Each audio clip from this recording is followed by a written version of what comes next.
Hey folks, back with another episode of the Blind Griffin. No, we didn't want to start. Here we go, we are back, and it is Christmas Eve as I recall.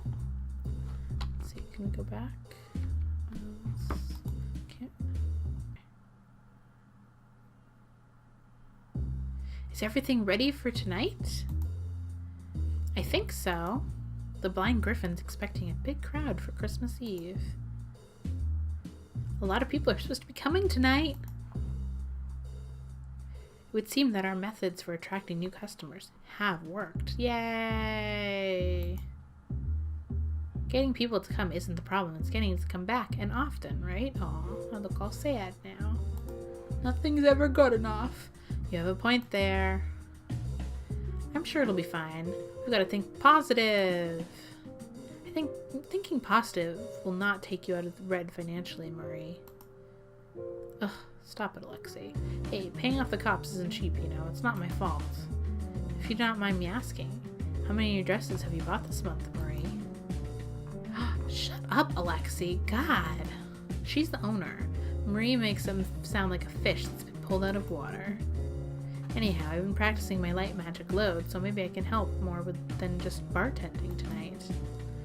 Okay, Giovanni comes up to the bar while I'm polishing glasses. He looks surprised. You sure you don't need my help tonight, doll? There's gonna be a lot of people. I shake my head.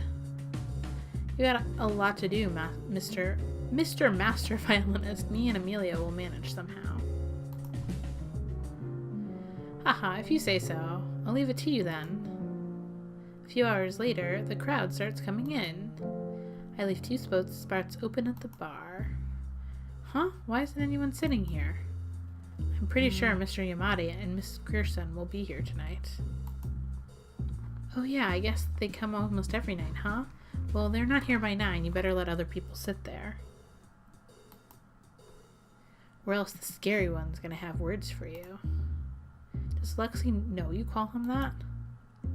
Who said anything about Alex? You said his name, not me, so that means you think he's scary too. Oh, Emilio, you're so funny. You're just so funny, and you know it because you're smiling. That makes you my accomplice, so better help me keep the nickname secret, Bearcat. Oh yeah, I forgot he called her that. I shake my head and sigh, but Emilio just laughs and walks off.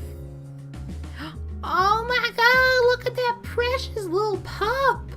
Look at it with his little flouncy tail. Looks like a squirrel dog. Sure enough, Mr. Yamada comes in and sits down before the hour's up. There's so many people here tonight. There's some kind of party going on, Daphne? Nah, we just started advertising more. Where did that voice come from? Good. I think the heat's getting to my head, everybody. Business sure picked up after you started working here. Haha, it's got nothing to do with that, trust me. What's got nothing to do with you, dear? Oh, Mrs. Grierson, good evening. I thought maybe it was the dog talking. She sits down next to Mr. Yamada and his dog, Arrow. The 3 of them are the Blind Griffin's only regulars. I don't know how they wandered into a place like this. They ain't magicians or anything. But Marie told me they've been coming here for years. Anyhow, they're the only company I get most nights, so I try to be extra nice to them. We were just talking about how busy the place is tonight, old bat. What? Oh, what an interesting conversation topic, old hound. You two sure get along well. Tee-hee-hee. You got special nicknames. I'm glad to still have a sharp sparring partner in my old age. Aw, look, she's happy. She's so happy. She pets Arrow's head and fishes a dog treat out of her pocket to give him. Oh, look at his little tongue! Arf! Arf! Don't spoil my dog. He won't eat dinner if you feed him now. It's just a treat, dude. You should feed them treats. You're being much too dramatic, old hound. What do you two have tonight? Well, she already has tea. Whiskey.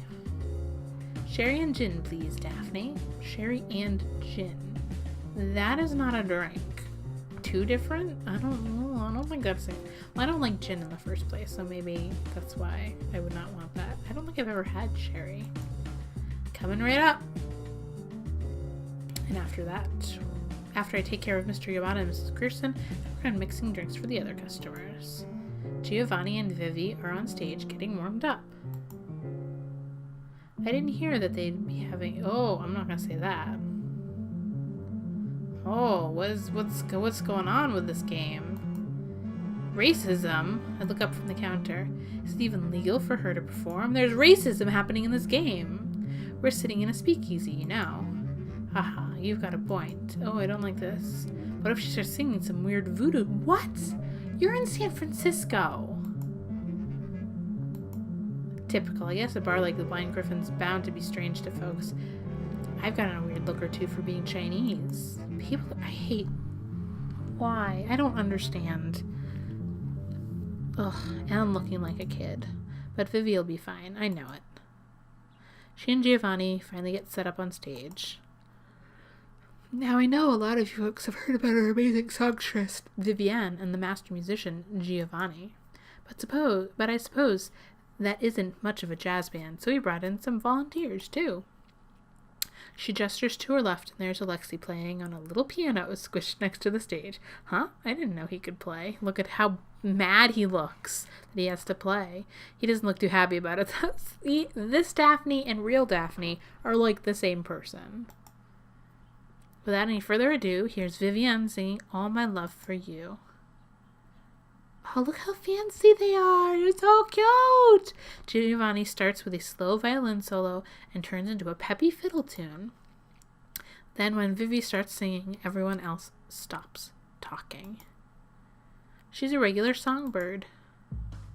What does it matter, really, if she's blah, blah, blah, blah, blah, blah, blah? It's all the same once their voices get on a record. True enough, true enough. Her magic doesn't hurt either. By the end of the night, I bet half the room will be in love with her. After 2 songs, everyone's got their eyes on stage. Now that nobody's looking at what I'm doing, maybe I can help. Oh, excuse me. I raise my hands and focus on the light in the room. I think about it glowing, sparkling. Oh, don't do it. Don't do it. It's a bad idea. The lights flicker and the whole room starts to glow with beautiful light. It makes Vivi dazzle even more, and she sings her heart out. Wow, how are they doing that? Must be some special kind of light bulbs. Just a little bit more. Don't explode them. But then all of a sudden I hear people screaming. Whoa, what's happened? I can't see. Huh? What are they talking about? Giovanni lifts off the stage. Everyone, calm down, calm down. It's just a little power outage. Emilio, why don't you go and check on the breaker? He leans over and whispers something to Emilio, who nods. You got it, Gio. Emilio runs behind the counter and stays there, glowering at me. What are they going on about? I can see just fine. Everyone, just stay calm, close your eyes. It'll be brighter once the lights come back on. I guess the lights used up too much electricity. Emilio walks over to me. What have you done, you big dummy? Yeah, I knew this was a bad idea, you idiot. What? You blinded everyone. I did? What? But I can see just fine. You can see, right? We've got magic. Those palookas don't. You took the light out of their eyes. Suddenly, everything makes sense. What have I done? Emilio, come down. Just focus. Focus. Think about the lights going back to normal. I nod and try to imagine the lights going back to normal. No more glowing or sparkling. Okay, just open your eyes, everyone. Sighs of relief are heard all around. Emilio and Marie go help take care of the customers. The night goes on without a hitch after that. After you were stupid with the magic, I would never do that. This Daphne is different from me in that way. But I can't help feeling disappointed in myself for screwing that up. What day is it? It's Christmas! It's Christmas morning, and here I am cleaning the whole building as punishment. As you should be. Not that I can complain. Marie wanted to let me off with a warning, but that just didn't sit right with me. I really thought I'd gotten better with my magic. I can't believe I actually blinded people. I can. Maybe I made a mistake when I chose light magic. No, this is a bad experience, but I still like the light. Are you sure this is what you want to do, Daphne? I nod. I won't feel right till I can make up for what I did. Everyone makes mistakes starting out, you know. You shouldn't punish yourself so much for it. It's just give and take, really, if nothing else. Then I'll feel better if you let me do this. Alright, I won't argue with you if you're set on it. Just speak up if you need help, alright? You got it. And all on Christmas, too. Marie leaves the lab and I get to work. The dust gets to me soon and as I go into the storage room. You know, I'm glad I volunteered to clean. Mistake or no, this place is a mess. I wonder if they've ever cleaned or if I hadn't offered. Blech. That's strange. Is it just me or are those a lot of extra barrels in here today? Did they get a new shipment of booze while I wasn't looking? Then again, they don't usually report stuff like that to me anyhow. I ignore the barrels and mop around them. That's a bad idea. There's probably like evil magicians in there. That should do it. I clap the dust off my hands and turn to leave, but then... Emilio. Ow, watch yourself, Bearcat. Sorry, I didn't see you there. You're not saying that you shouldn't see me because of my height, are you? Oh, you're not saying that you didn't see me because of my height, are you? You said it, not me. What are you doing in here anyways? Cleaning, mopping. The place looks like nobody's touched it in years. Probably nobody has. Probably nobody has. Probably nobody has. Hey, didn't you get the barrels wet? You didn't get the barrels wet, did you? What is wrong with me today? Just read the words, Daphne. Jeez. Nah, I mopped around them. Why? He shrugs. Just don't want any mold and stuff. Why the sudden mood to clean anyway? I was ashamed of what happened last night. Marie and Giovanni both said it's alright to make mistakes, but I don't know, it didn't set well with me, so I offered to do something, anything to make up for it, and now here I am. Wow. Do you think I'm being stupid too? Nah, that's the berries actually. Not a lot of people have the guts to take responsibility for themselves. No truer words have ever been spoken, Emilio. I wasn't expecting him to compliment me. I took my head in surprise. Owning up to your mistakes is normal, isn't it? That's not what I mean. See, people always want to take the easy way out. Take me, for instance. My family runs a restaurant. There's another family across the street with another restaurant. Direct competition. You follow? I nod. I don't know what this has to do with me, but Emilio hates small talk, so I'm sure there's a point. And them being Irish and all, it means we're always fighting to see who gets to be the last rung on the ladder. This is funny, because it's like my two people, like half Mexican and half Irish. So, I guess all my people were always fighting with each other. I know all about it. Life ain't easy when you're different. But I was always pretty small compared to the guys from the other family. They beat the stuffing out of me every day when I was growing up. What about now? Well, I ain't home so much now, especially not since I had to start mentoring this one Bearcat. Anyhow, I always hated those palookas for treating me like that. Sometimes I thought about just dropping a boulder on them or something, but I never could. I've always taken the easy way out. If they knew what I was really capable of, they'd never treat me that way. I wish I weren't so soft-hearted. Non-mages are worth less than the gunk on my shoes. Wish they'd all just burn. What? Emilio! Emilio! No. Bad Emilio. That's harsh. Why isn't there a third option being nice about it, like saying you're very wrong for that? Nobody should ever. That's the answer. I get why he hates them, but everybody's got it rife.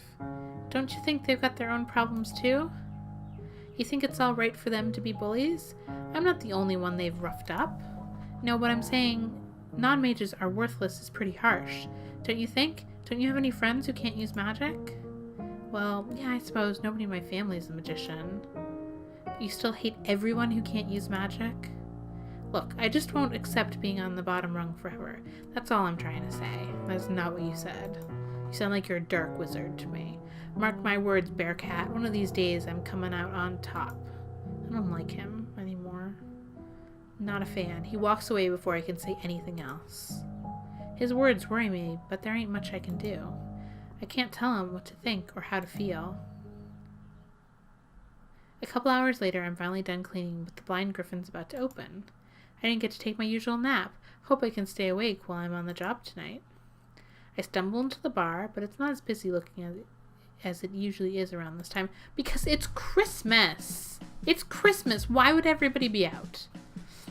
Good evening. How did the cleaning go? Alright, took me longer than I thought it would. Well, rest easy. The Griffin's closed for Christmas. We're having a company party, you might say. Everyone should be coming around shortly. I know Christmas is a holiday, but oh no. Everyone starts coming in and holding a bunch of wrapped gifts. That's right, Christmas is when you give people presents. Of course it is. Who are you? Marie, I didn't. Here you go, Daphne. Hope you like it. Vivi comes up to me and hands over a package before I can finish talking. Thanks. She smiles and walks off. Marie puts her hand on my shoulder. Don't worry about it, Daphne. Emilio walks over before long. You finished cleaning? Yep, just before I got here. Good. Here's a little something as a reward. Thanks, but I didn't get anything for you all. I didn't even know we were having a party. It's alright. It was my fault for not telling you. Besides, you haven't been here long. I'm sure you don't have much saved up yet. It's enough for us that you're here and smiling. She's not smiling. If you want to pay me back, then pass your exam, Bearcat. Don't make your mentor look bad. Thanks, Emilio. I eventually get presents from everyone. We spend the whole night talking and eating up a storm. Well, that's the end of Christmas. So I think that's the end of the episode for today. We will move on to New Year's Eve in the next episode. Thanks for watching, guys, and see you in the next one. Bye!